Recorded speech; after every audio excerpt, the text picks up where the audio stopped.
बिहार विधानसभा का चुनाव अगर आप पिछले 4 बार के चुनाव को देखें तो उसकी धुरी नीतीश कुमार ही बने हुए। भले ही गठबंधन में वो इधर से उधर चले गए हो, लेकिन अभी भी सियासी मजबूरी कहें या जरूरी कहें, वो नीतीश कुमार ही।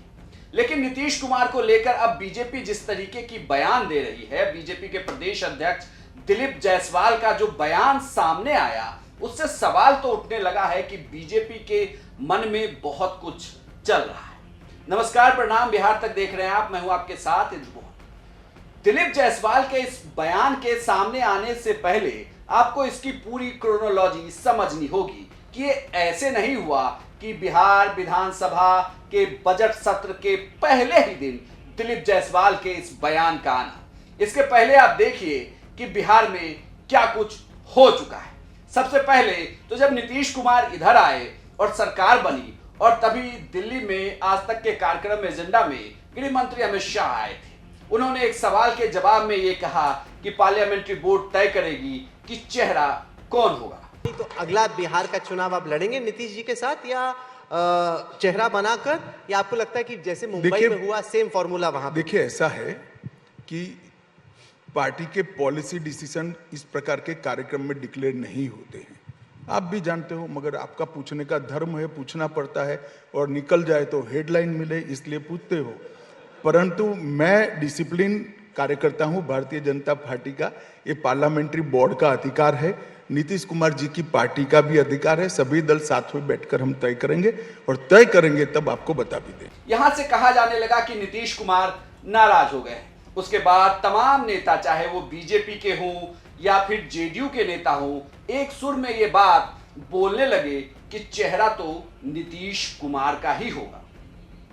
उसके बाद ये बात वहां से आगे बढ़ गई और नीतीश कुमार के नाम पर आम सहमति सी बनती हुई भी दिखी। लेकिन उसके कुछ दिनों के बाद ही एक कार्यक्रम के दौरान उप मुख्यमंत्री विजय सिन्हा की जुबान से फिर निकल गया कि चुनाव के बाद बीजेपी को ये मलाल रहा कि अपना मुख्यमंत्री नहीं वो बना पाई। यहां से भी ये सवाल उठने लगा कि क्या चुनाव के बाद महाराष्ट्र प्रकरण बिहार में भी दोहराया जाएगा। हालांकि विजय सिन्हा ने भी अपने बयान से वो पलट गए और उन्होंने माफी मांगी। इसके बाद फिर एक घटनाक्रम और चलने लगा कि बिहार में मकर संक्रांति के बाद फिर से सत्ता परिवर्तन हो सकता है। नीतीश कुमार क्या एक बार फिर से महागठबंधन के पाले में चले जाएंगे, इसकी भी चर्चा खूब हुई। बीजेपी भी इंतजार करती रही क्योंकि आए दिन कैबिनेट विस्तार की चर्चा हो रही थी, लेकिन शायद बीजेपी को यह भरोसा नहीं था कि नीतीश कुमार उनके साथ रहेंगे या फिर दल बदल लेंगे। तभी इंतजार लंबा चला और ये इंतजार खत्म हुआ 26 फरवरी को, जब कैबिनेट विस्तार पर मुहर लगी। उसके पहले बीजेपी के राष्ट्रीय अध्यक्ष जेपी नड्डा पटना पहुंचते हैं, उनकी नीतीश कुमार से मुलाकात होती है और फिर 7 मंत्रियों का शपथ ग्रहण होता है। इस शपथ ग्रहण में जेडीयू के कोटे से कोई भी मंत्री नहीं बनता, बल्कि इतना ही नहीं, जेडीयू के कोटे के पास जो विभाग हैं वो उनके पास ही रहते हैं, और बीजेपी के कोटे के मंत्रियों के विभागों को कम किया जाता है और उन्हें नए बनाए मंत्रियों में बांटा जाता है। और इसके ठीक 2 दिन के बाद बिहार का बजट विधानसभा का सत्र शुरू होता है, और इसी विधानसभा के सत्र के पहले दिन ही दिलीप जायसवाल का नीतीश कुमार के नाम पर सस्पेंस वाला बयान आता है। वो ये कहते हैं कि ये पार्लियामेंट्री बोर्ड तय करेगी। नीतीश कुमार के नेतृत्व में चुनाव लड़ेंगे कि नहीं? आप एकदम लड़ रहे हैं। हाँ, इसमें कोई किंतु परंतु तो नहीं है?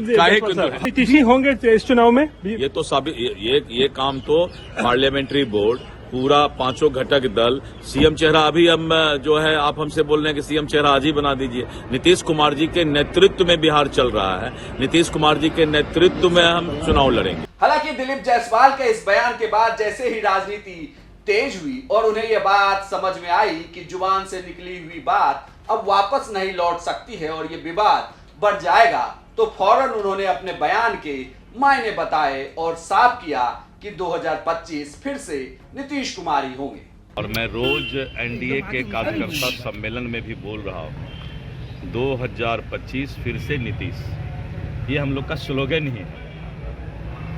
और इस स्लोगन के बाद किसी तरह का कोई इस पर जवाब सवाल बनता ही नहीं। लेकिन थोड़ी देर पहले मैंने कहा कि प्रक्रिया होता है। ये तो हम लोगों ने पहले ही स्लोगन दे दिया है कि 2025 फिर से नीतीश। प्रक्रिया के बारे में मैंने बताया कि ये प्रक्रिया है, लेकिन हमारा नेतृत्व, हम जिनके नेतृत्व में लड़ने जा रहे हैं बिहार, वो नीतीश कुमार जी का नेतृत्व है। और हमारा स्लोगन है 2025 फिर से नीतीश। 2 स्लोगन है। और इसके बाद मैंने स्पष्ट तौर पर कहा कि ये सारी प्रक्रिया भी पूरी समय पर कर ली। अब आप इसे समझिए कि बीजेपी जो बात कह रही है वो आज पहली बार कही गई ऐसा नहीं है। इस गठबंधन में नीतीश कुमार की वापसी के बाद ये बात बार बार उठाई जा रही है, अलग अलग नेताओं के जरिए, अलग अलग तरीके से, वो भी तब जब विधानसभा चुनाव अब नजदीक है। ऐसे में जेडीयू कहे कि नीतीश कुमार की तरफ से क्या कहा जाता है, इस पर भी सबकी नजर होगी। आपको यह जानकारी कैसी लगी हमें कमेंट बॉक्स में लिखकर जरूर बताएं और बिहार की तमाम खबरों के लिए देखते रहिए सिर्फ बिहार तक।